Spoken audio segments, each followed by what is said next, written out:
సాధూనాం వినాశాయ చతుర్థం ధర్మ సంస్థాపనార్థాయ సంభవామి యుగే యుగే అని కృష్ణ భగవానుడు చెప్పినటువంటి స్లోగన్ అది. ఎక్కడ అధర్మానికి హాని కలుగుతుందో, ఎక్కడ ధర్మానికి గాయం తగులుతుందో అక్కడ యుగానికి ఒక అవతారం ఎత్తి నేను వాళ్ళని సర్వనాశనం చేస్తాను సుమా అని చెప్పేసి ఆ యొక్క విష్ణుమూర్తికి అవతారాలు 10 అవతారాలు పెట్టడం జరిగింది.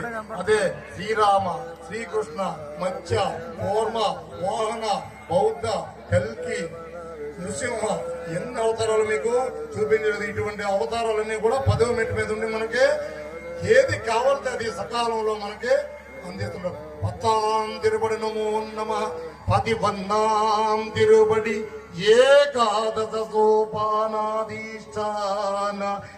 ఏకాదశ రుద్రస్వరూప శ్రీ హరిహర పుత్రాయ నమః.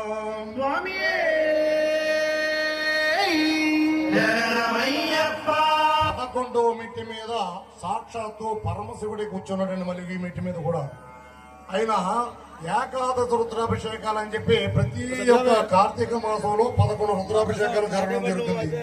నమస్తే అస్తు భగవాన్ విశ్వేశ్వరాయ మహాదేవాయ త్రయంబకాయ త్రిపురాంతకాయ త్రికాగ్నికాలాయ కాలాగ్ని రుద్రాయ నీలకంఠాయ మృత్యుంజయాయ సర్వేశ్వరాయ సదాశివాయ శ్రీమన్మహాదేవాయ నమః అని చెప్పేసి మనకే 11 రుద్రాభిషేకాలు ఎంత ఫలితం శివాలయంలో చేసుకుంటే వస్తుందో ఈ యొక్క కార్తీక మాసంలో మనకి ఈ మెట్టి మీద 11వ మెట్టి మీద శివపుత్రుడిగా ఆ యొక్క పరమశివుడి రూపంలో ఉండి ఈ యొక్క 11 రుద్రాభిషేకాల యొక్క శక్తిని మనకి ప్రజ్వల్లో చేస్తున్నాడు.